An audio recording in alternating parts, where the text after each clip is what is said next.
Assalamualaikum warahmatullahi wabarakatuh. Sama-sama kita membuka majlis kita pada malam ini dengan membaca kitab Al-Fatihah. A'udzu billahi minasyaitonir rajim. Bismillahirrahmanirrahim. Alhamdulillahi rabbil alamin. Ar-Rahmanir Rahim. Maliki yaumiddin. Iyyaka na'budu wa iyyaka nasta'in. Ihdinas siratal mustaqim. صراط الذين أنعمت عليهم غير المغضوب عليهم ولا الضالين آمين. الحمد لله نحمده ونستعينه ونستغفره ونعوذ بالله من شرور أنفسنا ومن سيئات أعمالنا من يهده الله فلا مضل له ومن يضلل فلا هادي له أشهد أن لا إله إلا الله وحده لا شريك له وأشهد أن محمدا عبده ورسوله اللهم صل وسلم على سيدنا محمد وعلى آله وصحبه أجمعين سبحانك لا علم لنا إلا ما علمتنا إنك أنت العليم الحكيم رب اشرح لي صدري ويسر لي أمري واحلل عقدة من لساني يفقهوا قولي. Sikit lagi.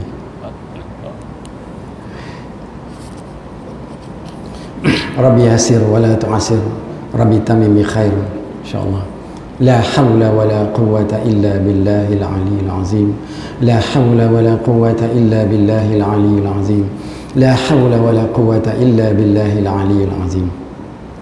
Yang dihormati seluruh saf kepimpinan MBU, Masjid Bandar Universiti, pegawai-pegawai masjid, muslimin muslimat yang dirahmati Allah sekalian.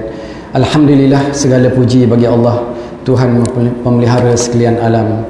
Selawat dan salam buat Rasulullah sallallahu alaihi wasallam, Muhammad sallallahu alaihi wasallam bin Abdullah bin Abdul Muttalib bin Hashim bin Abdul Manaf bin Qusay bin Kilab bin Murrah bin Ka'ab bin Lu'ay ila sampailah kepada Adnan dan seterusnya kepada Ismail alaihissalam. Jadi bersyukur kita kepada Allah Subhanahu wa taala kerana pada malam ini kita diketemukan lagi dalam majlis ilmu, majlis tazkirah, majlis tazkirah Maghrib MBU, Masjid Bandar Universiti. Jadi muslimin muslimat yang dirahmati Allah sekalian, hari ini adalah hari 19 Syaban. 19 Syaban. Lagi 10 hari kita nak puasa, tuan-tuan dan puan-puan. 10 hari lagi. Pejam celik kan. 10 hari lagi kita nak puasa. Jadi kita harapkan kita pejam malam ni, besok boleh celik lagi lah. Jangan pejam sudah. Itu sebab kita berdoa. Balighna.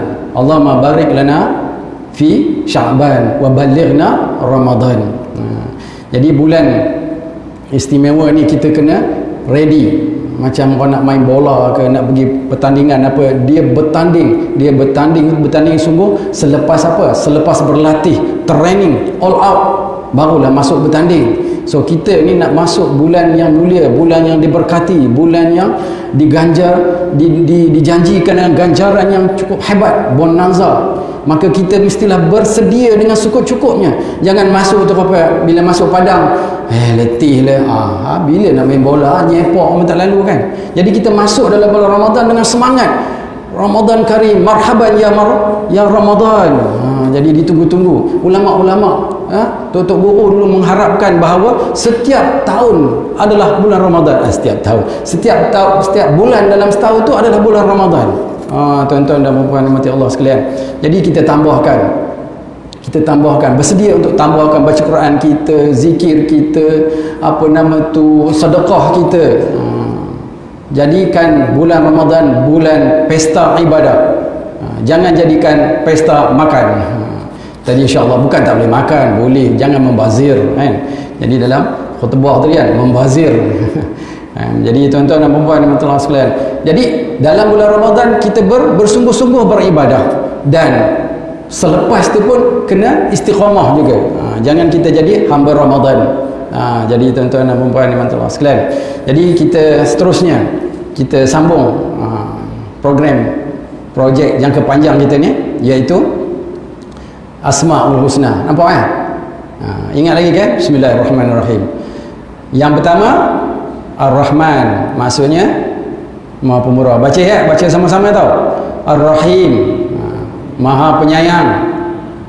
Kalau tak ingat semua jangan tinggal semua. Al-Malik, Maha Menguasai, Raja. Kemudian Al-Quddus, Maha Suci. Kemudian As-Salam, Maha Sejahtera. Dan kita tambah lagi Al-Mu'min, yang memberi keamanan. Al-Muhaimin, yang memelihara. Al-Aziz, Maha Perkasa. Al-Jabbar, Maha Pemaksa. Al-Mutakabbir, Maha Hebat. Nampak tuan-tuan ya? Tak dapat semua jangan tinggal. Kita dah 10 dah ni. Dah kali kedua ni 10. Maksudnya kalau ada kuliah lagi insya-Allah tambah 5 lagi. Jadi 15. Jadi tahun depan habis lah ke hujung tahun. Kemudian kita masuk kepada sifat 20 kita. Sifat wajib yang kita sebagai orang Islam wajib tahu ni. Wujud maksudnya ada, mustahil tiada. Okey. Qidam maksudnya sedia, mustahil baharu. Baqa maksudnya apa? Kekal. Mustahil dia binasa. Baru 3 tu. 3 yang hari tu punya ni. Kita ulang balik. Mukhalafatuhu lil hawadith.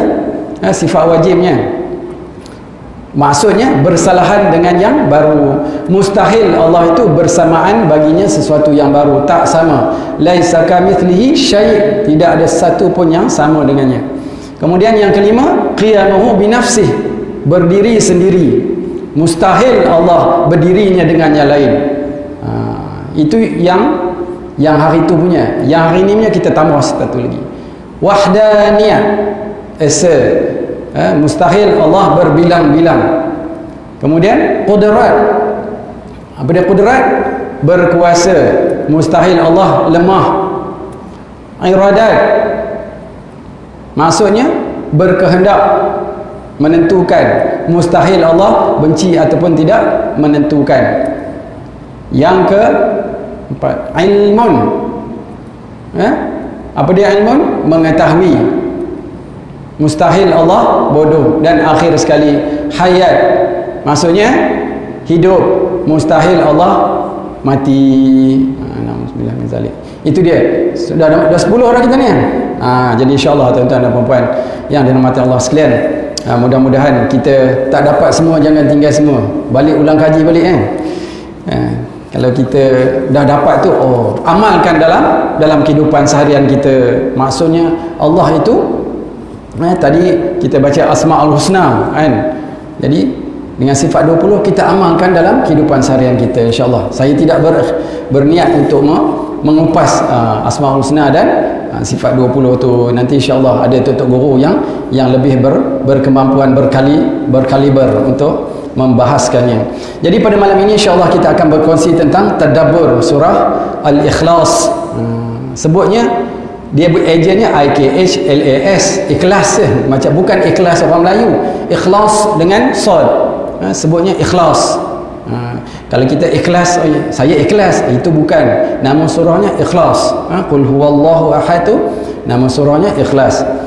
Surah Al-Ikhlas ni surah yang pendek tuan-tuan dan puan-puan, yang ringkas. Telah rasanya saya ingat dari renik lagi kan, dari renik lagi kecil lagi dah menghafal Al-Ikhlas ni. Kita biasa sebut apa? Surah apa? Qul huwallah. Kalau sebut Al-Ikhlas lambat sikit. Bila sebut surah apa? Qul huwallah, laju je kita ingat kan. Qul huwallahu ahad. Itu adalah surah Al-Ikhlas.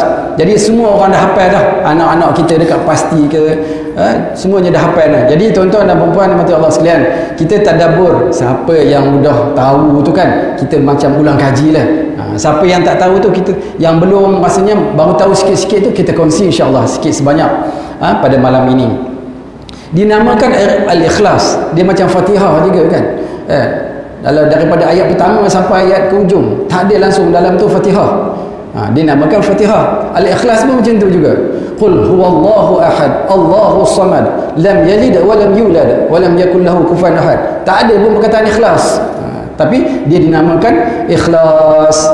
Jadi dia macam surah An-Nas. Kalau surah An-Nas, qul a'udzu birabbin nas, adalah nasnya tu kan, dinamakan surah itu sempena nama perkataan yang terkandung dalam surah An-Nas itu. Tetapi Al-Ikhlas ini dia tak ada perkataan dalam surah Al-Ikhlas, tetapi dia dinamakan Al-Ikhlas. Kenapa tuan-tuan dan puan? Nanti kita cerita. Surah ini adalah surah yang surah Makkiyah, iaitu surah yang diturunkan sebelum Rasulullah sallallahu alaihi wasallam berhijrah ke Madinatul Munawwarah. Surah yang ke-112 dan mengandungi hanya 4 ayat, tuan-tuan dan puan yang dirahmati Allah sekalian. Okey. Surah ini mempunyai banyak nama. Yang masyhur yang kita tahu adalah Al-Ikhlas. Ngapa dia dinamakan Al-Ikhlas? Tuan-tuan dan puan yang dirahmati Allah sekalian, dia dinamakan Al-Ikhlas berdasarkan rujukan saya dalam tafsir Al-Munir karangan Profesor Dr. Bahbah Zuhaili, mengatakan yang pertama, Al-Ikhlas ni kerana dia menyatakan tentang tauhid atau akidah murni hanya kepada Allah Subhanahu wa taala. Dia menyucikan Allah, mensucikan Allah dengan segala kekurangan, mensucikan Allah daripada kesyirikan, membebaskan Allah daripada kesyirikan. Siapa yang membaca qul huwallahu ahad sampai ila akhir ayat dengan penuh keimanan, dengan penuh yakin, faham dan maksudnya dia amalkan, insya-Allah iktikadnya, tauhidnya adalah betul, suci dan bersih. Insya-Allah tuan-tuan dan puan. Dan selain daripada itu, dia dinamakan at-tafrid. Tafrid ni maksudnya menyatukan, mensatukan, mengesakan Allah Subhanahu wa taala. Dan dia juga dalam surah Qul huwallahu ahad ini menyatakan bahawa Allah tidak sama dengan makhluk. Semua makhluk yang ada di alam ini tidak sama. Allah laisa kamitslihi syai'un. Tuan-tuan dan puan yang mati Allah sekalian, dia ada satu yang unik. Itu sebab nama orang Farid ni maksudnya unik. Bukan Ustaz Farid tu, unik lah tu kan. Kalau perempuan Faridah, Tafrid namanya. Baik, seterusnya nama Al-Ikhlas tu ataupun Qul huwallah ni juga dikenali dengan nama At-Tauhid. Kerana apa? Kerana ia mengesakan Allah Subhanahu wa taala. Surah ini adalah merupakan surah asas tauhid kita. Dalam agama kita secara umumnya dibahagikan kepada 3: tauhid, fiqh, tasawuf. Jadi asas-asas tauhid itu terkandung dalam surah Qul huwallahu ahad, Allahus samad ila akhir ayat. Jadi surah ini mewakili tauhid dalam Islam kita. Muslimin muslimat yang dimati Allah sekalian, kan? Ada juga namanya, ada banyak, berbelas-belas. Nanti kan habis cerita ni pasal nama aja kan. Jadi Najah ni maksudnya apa? Selamat dari api neraka. Al-Ikhlas, Al-Tafrid, Al-Tauhid, Najah. Ada satu lagi Mani'ah. Itu juga adalah nama-nama surah. Surah Qul huwallahu ahad itu. Jadi rupanya banyak nama, macam Al-Fatihah juga. Mula-mula Al-Fatihah kan. Lepas tu apa lagi? Umul Kitab. Nama dia juga. Yang ketiga, orang ada panggil, ulama ada mengatakan ia juga dinamakan Sab'un Mathani. Maknanya 7 ayat yang berulang-ulang. Serupa jugalah penamaan surah ni. Muslimin muslimat yang mati Allah sekalian, apakah kandungan surah Al-Ikhlas ini? Yang pertamanya, mentauhid dan mensucikan Allah Subhanahu wa taala, mengesakan Allah. Hanya se-nya, ahad itu hanya se-nya Allah Subhanahu wa taala, tidak berbilang-bilang. Mensucikan Allah Subhanahu wa taala daripada sebarang unsur-unsur kesyirikan, sekutu dan sebagainya. Itu yang pertama. Yang kedua, menyifatkan Allah dengan sifat-sifat sempurna. Sifat-sifat Allah, contohnya sifat 20, itu adalah established, eksklusif untuk Allah Subhanahu wa taala. Hanya Allah saja yang bersifat sifat yang dinyatakan dalam sifat 20 yang kita belajar kan. Kita dah hafal 10. Udah dapat ke 10? Dapat ke 10? Dah kan? Alhamdulillah. Semua dah hafal tu, alhamdulillah. Dan seterusnya, apa kandungan surah ini? Menafikan sekutu bagi Allah. Menafikan sekutu bagi Allah. Dan yang ayat terakhir sekali kan, walam yakul lahu kufuwan ahad. Tidak ada yang setara dengannya, tidak ada yang sekutu dengannya. Baik, yang akhir sekali iktikad dalam surah ini adalah satu iktikad yang mesti kita yakin dan kita pegang, kerana ia adalah asas tauhid kita. Daripada awal ayat pertama hinggalah ayat yang keempat menyatakan tentang tauhid kita kepada Allah Subhanahu wa taala yang kita kena pegang, kita kena yakin sungguh-sungguh. Tuan-tuan dan puan yang mati Allah sekalian. Baik. Keistimewaan, apa keutamaan dan keistimewaan surah Al-Ikhlas ini? Qul huwallahu ahad ni. Ya, kita dah biasa benar kita baca. Kita kena baca dengan qul, ya, bukan kul. Kadang-kadang silap kita bila dah terbiasa sangat sebut 3 kul. Kul tu K. Kita nakkan yang betul makhrajnya qul huwallahu ahad. Baik, yang pertamanya keistimewaannya, pahala membacanya menyamai 1/3 Al-Quran. Walaupun sangat pendek tuan-tuan dan puan, dia banyak keistimewaannya.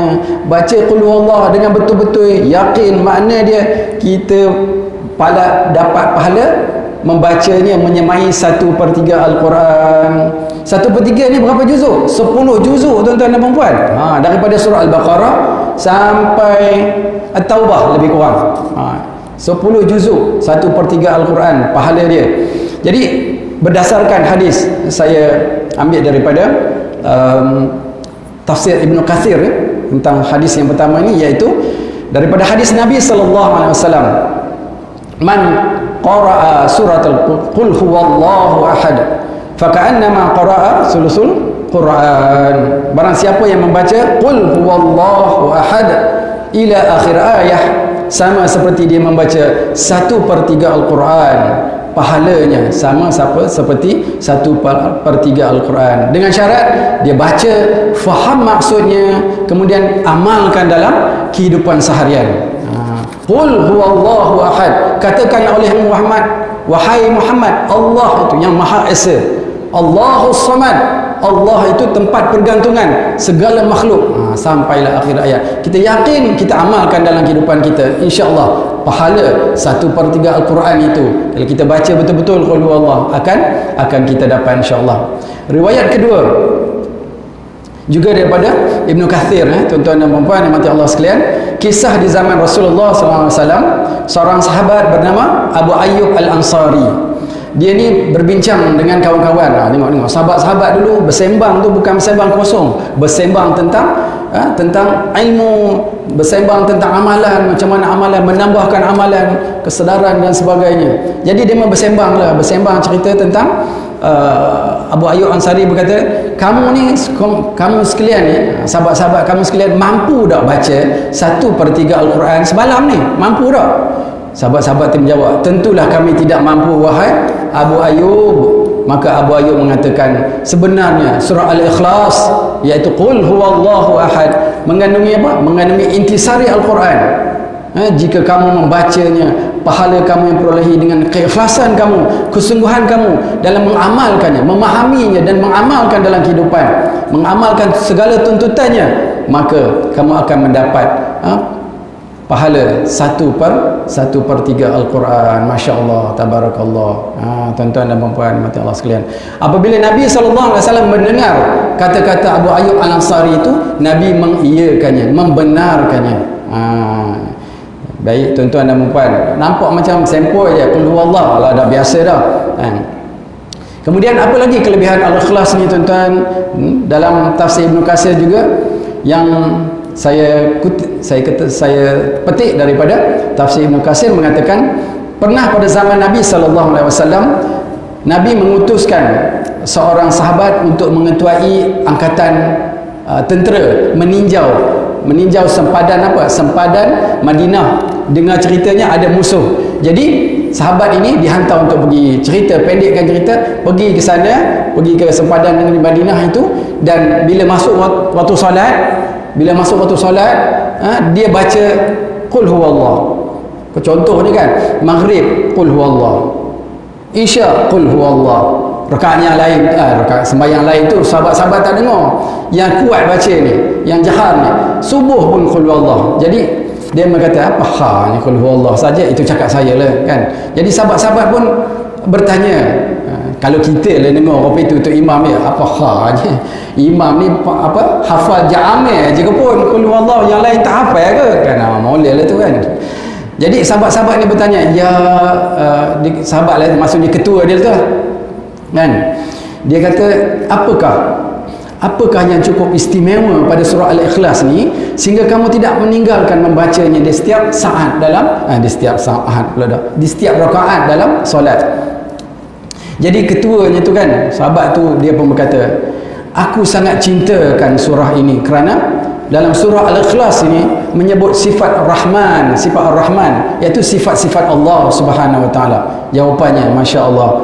Jadi dia membalik itu tak puas hati, balik itu jumpa Rasulullah, ngadu lagi pada Rasulullah. Dia khabar saat ni ketua ni katanya hari-hari tiap-tiap waktu baca qul huwallah, balik-balik qul huwallah. Bukanlah dia bercakap apa itu, maksudnya dia mengabur dekat Nabi lah. Jadi Rasulullah pun panggil, wahai sahabatku, kenapa kamu sentiasa membaca surah Al-Ikhlas setiap rakaat solat? Ada yang kata setiap rakaat kedua, sebagai bacaan surah kamu apabila kamu menjadi imam.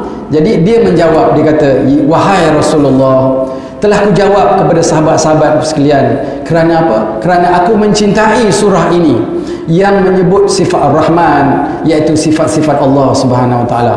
Jadi bila Nabi dengar, tuan-tuan dan puan-puan mati Allah sekalian, baginda pun bersabda, hubbaka iyyaha yudakhilukal jannah. Rasulullah kata, kecintaan kamu kepada surah ini menyebabkan kamu dimasukkan ke syurga. Allahu Akbar. Besarnya keistimewaan, besarnya dia punya kelebihan tu. Apa lagi tuan-tuan dan puan-puan yang mati Allah sekalian, ini hadis daripada Abu Hurairah. Dia berjalan bersama dengan Rasulullah sallallahu alaihi wasallam. Kan apabila sampai ke satu sahabat tu, Rasulullah mendengar seorang sahabat membaca qul huwallahu ahad sampai habis. Jadi Rasulullah kata wajib.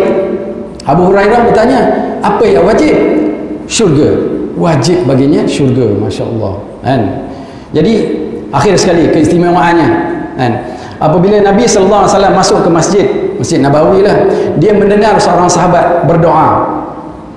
Apa dia doa? As'alukallah, as'aluka ya Allah, as'aluka ya Ahad, ya Samad, ya lam yalid wa lam yulad wa lam yakul lahu kufuwan ahad. Dia dengar tu, Rasulullah dengar sahabat tu berdoa, starting doa dia, intro doa dia kan. Jadi bila Nabi SAW mendengar sahabat itu berdoa dengan intro yang sedemikian, maka Nabi menjawab, Nabi bersabda, ghufira laka, maksudnya apa? Diampunkan, keampunan bagi engkau, diampunkan Allah bagi engkau. Itu dia. 3 kali Rasulullah SAW mengatakan sedemikian. Jadi tuan-tuan dan perempuan, mudah-mudahan kita beroleh doa kita didengari oleh Allah Subhanahu Wa Taala dan dimakbulkan. Jadi begitulah keistimewaan. Ini ceritanya pun nak tekan. Ni tadi cerita ni. Lambat kisahnya. Keistimewaan lagi. Masuk syurga, ketua setiap rakaat membaca, sahabat berdoa bermula dengan qul huwallahu ahad. Kemudian kita tengok asbabun nuzul. Apakah asbabun nuzul bagi qul huwallahu ahad ini? Muslimin muslimat yang dirahmati Allah sekalian, Imam Al-Bukhari menyebut dari Ibnu Jarir dan Ikrimah, dikatakan orang Yahudi telah berjumpa dengan Nabi SAW. Wahai Muhammad, kami menyembah Uzair. Uzair itu anak Allah. Yahudi mengatakan Uzair itu anak Allah, seorang Nabi sebagai wakil Allah. Dan orang Nasrani juga datang kepada Rasulullah mengatakan bahawa Isa anak Allah dan kami menyembahnya. Nampak? Orang jahiliah Arab musyrikin juga menyatakan mereka menyembah berhala-berhala yang nampak, dia pahat sendiri, nampak kan. Orang Majusi yang menyembah bintang-bintang, menyembah matahari dan sebagainya, nampak. Lalu mereka bertanya kepada Rasulullah sallallahu alaihi wasallam, sif lana rabbak, gambarkan, jelaskan kepada kami bagaimana rupa Tuhan kamu tu. Kami sembah benda yang nampak. Jadi dikatakan, disebabkan itulah Allah Subhanahu wa taala menurunkan surah Qul huwallahu ahad Allahus samad lam yalid wa lam yulad wa lam yakul lahu kufuwan ahad. Walau bagaimanapun dia ada khilaf di kalangan ulama, ada beberapa riwayat lah. Saya ambil salah satu daripada riwayat itu. Jadi maka Allah Subhanahu wa taala menurunkan surah ini untuk menafikan gambaran yang terlintas di fikiran orang-orang Yahudi, orang Nasrani, orang jahiliah Arab, musyrikin Mekah dan sebagainya itu, tentang Allah itu berbilang-bilang, Allah itu selain daripada Allah, ataupun berhala-berhala mereka juga boleh memberi manfaat dan mudarat. Jadi itu ayat ini diturunkan untuk menafikan, membantah segala kepercayaan-kepercayaan karut marut orang Yahudi, orang Nasrani, kafir musyrikin Mekah dan sebagainya. Kerana apa? Kerana Allah tidak ada, Allah itu esa, tidak ada sesuatu pun yang sama dengan Allah Subhanahu wa taala. Tuan-tuan dan puan-puan yang dirahmati Allah sekalian, InsyaAllah sama-sama kita membaca surah Al-Ikhlas. Bismillahirrahmanirrahim. Qul huwallahu ahad Allahus samad lam yalid wa lam yulad wa lam yakul lahu kufuwan ahad. Surahul Azim. Bismillahirrahmanirrahim. Terjemahan dengan nama Allah yang Maha Pemerah lagi Maha Mengasihi. Qul huwallahu ahad. Katakanlah wahai Muhammad, dialah Allah yang Maha Esa. Sesuatu. Lam yalid wa lam, baiknya adalah esa, kan? Esa. Dan satu-satunya. Allah itu adalah satu-satunya. Ahad. Ahadun ahad, seperti yang ingat tak kisah sahabat yang diletakkan batu besar di padang pasir, iaitu Bilal bin Rabah. Apa sebutan dia? Apa ungkapan dia yang disebut? Ahadun ahad, ahadun ahad, ahadun ahad. Jadi sekutu, dan tidak ada yang menyerupai dan menandingi Allah Subhanahu wa taala. Itulah qul huwallahu ahad. Katakanlah olehmu wahai Muhammad bahawa Allah itulah yang maha, dialah yang Maha Esa. Allahus samad, Allah tempat pergantungan segala sesuatu. Apa maksudnya tuan-tuan dan puan yang dirahmati Allah sekalian? Allah tempat meminta segala sesuatu. Semua makhluk bergantung kepada Allah Subhanahu wa taala, dan Allah tidak bergantung kepada sesiapa. Kita semua bergantung kepada Allah SWT. Semua makhluk yang ada di muka bumi ini, di dunia, di alam ini, adalah bergantung kepada Allah Subhanahu wa taala. Jadi apa pengajarannya? Kita kena bergantung kepada Allah Subhanahu wa taala. Kita nak minta kepada Allah Subhanahu wa taala, berdoa, berharap. Kita kena tipu nak ngadu kepada Allah Subhanahu wa taala. Kalau suami isteri bergaduh, nak apa? Nak memujuk suami, mohon kepada Allah Subhanahu wa taala. Kalau kita dizalimi oleh Allah, kita mohon kepada Allah. Kebergantungan kita hanya semata-mata kepada Allah Subhanahu wa taala. Kalau kita dalam tengah macam tadi semalam saya cabut gigi sakit. Bila dah sakit baru nak cabut benar. Sebelum ni dah pergi dah. Doktor kata kalau dah hilang sakit datang. Bila dah hilang dia lupa. Lepas tu bila sakit baru pergi semalam. Jadi tuan-tuan dan puan, bila dia cucuk tu kan, dia cucuk dengan buat bius tu kan, dia masa dia cucuk ubat bius tu kan, dia tak ada tanya sakit ke tak, sampai berleleh air mata ni nahannya. Masa cucuk 2 kali biar ubat bius, betul dia tekan-tekannya. Bila dia tekan-tekan baru dia tanya sakit ke tak. Ada rasa sakit sikit, dia cucuk lagi sekali, 3 ubat bius. Masa dia kata, masa dia nak cabut tu, saya nak cabut ni, Masa tu, ya Allah, ya Tuhanku, Allahus Samad, Allahus Samad dalam hati. Pergantungan hanya semata-mata kerana Allah. Tidak ada tempat lain lagi. Macam itulah pengalaman kan. Jadi kemudian Allahus Samad itu membantah keyakinan kaum musyrikin Arab bahawa Allah ada tempat lain selain daripada Allah, ada tempat lain untuk bergantung kepada berhala-berhala demo tu. Jadi kita sebagai hamba Allah, pengajarannya kita, tempat pergantungan kita, tempat kita mengadu, tempat kita meminta apa-apa saja pun hanya kepada Allah Subhanahu Wa Taala dalam semua aspek kehidupan, daripada sekecil-kecil perkara sehinggalah sebesar-besar perkara tuan-tuan dan puan-puan yang mati Allah sekalian. Kalau ada orang kata contohnya kena sihir umpamanya ya, kita minta kepada Allah Subhanahu Wa Taala, bukanlah orang yang sihir, bukanlah sihir itu yang memudaratkan aku, Allah Subhanahu Wa Taala dengan izin Allah. Jadi kita minta kepada Allah. Kalau kita nak melembutkan hati orang, minta kepada Allah Subhanahu Wa Taala, bukan pergi kat bawah, tolong lembutkan hati orang. Kita minta kepada Allah Subhanahu Wa Taala. Kerana saya ingat almarhum kata-kata Tuan Guru ni, almarhum Tuan Guru ni Aziz, dia mengatakan bahawa kita ni tuan-tuan, ibu-ibu, bapa-bapa berurusan dengan manusia.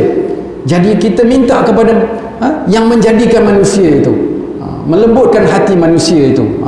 Jadi kita mohon kepada Allah Subhanahu Wa Taala. Kerana itulah kerana itu kita pergantungan kita hanya semata-mata kepada Allah Subhanahu Wa Taala.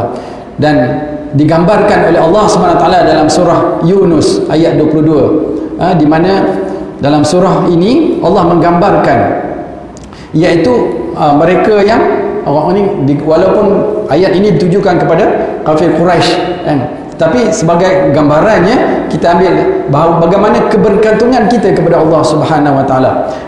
Dikatakan mereka itu, Allah menjadi macam buat satu perbandingan lah. Mereka itu kafir Quraisy tu naik bahtera bergerak laju, seronoklah dia bila naik kapal itu bergerak laju elok je kan. Jadi bila angin tu cantik je, jadi kapal itu pun bergerak dengan laju.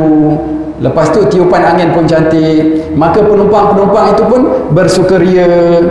Jadi bersukaria itu lupa bahawa angin tu diwujudkan, dijadikan oleh Allah Subhanahu Wa Taala. Mereka lupa Allah, tetapi datanglah kepadanya angin ribut yang kencang, dan datang pula ombak yang menimpa dari segala penjuru. Dalam surah ini tuan-tuan dan puan-puan, maksudnya bila keadaan cemas, gerun, ombak sambung memukul kapal dan sebagainya, mengganas, kapal bergoyang di lambung ombak, menghempas, ribut taufan yang kuat.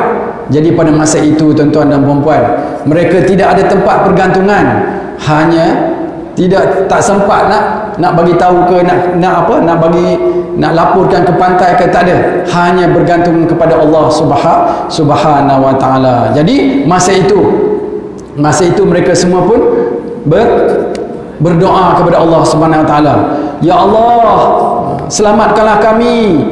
Kalau kamu selamatkan kami, nanti kami akan menjadi hamba Engkau yang bersyukur, hamba Engkau yang soleh.